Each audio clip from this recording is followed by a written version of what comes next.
Naivety is the state of being naïve, that is to say, having or showing a lack of experience, understanding or sophistication, often in a context where one neglects pragmatism in favor of moral idealism. One who is naive may be called a naïf. Etymology: in early use, the word naive meant natural or innocent, and did not connote ineptitude. As a French adjective, it is spelled naïve or naïf.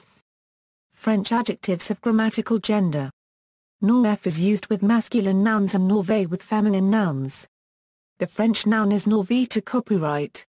The dots above the I are a diaresis. As an unitalicized English word, naïve is now the more usual spelling, although naïve is unidiomatic rather than incorrect. Naïf often represents the French masculine, but has a secondary meaning as an artistic style.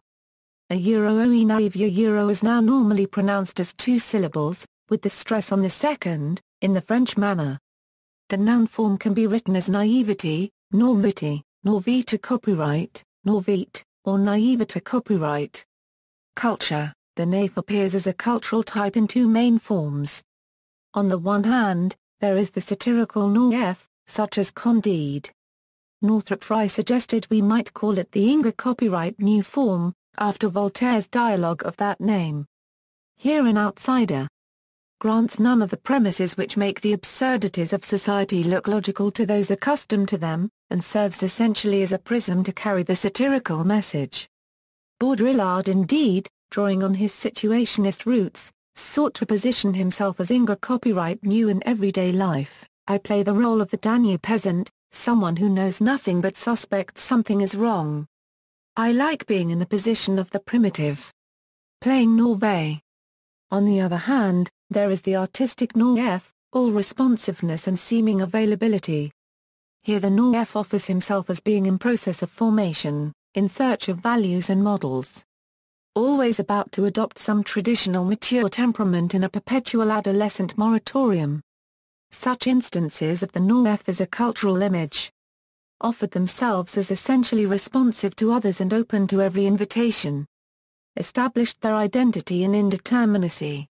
During the 1960s, the naïfs turned toward mysticism and Eastern religions, feeding into the hippie movement.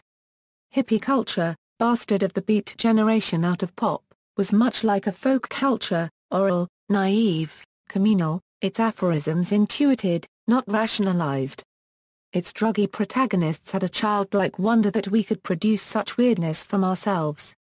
Assumed with a bravado of youth that we'd make it back to tell of what we saw.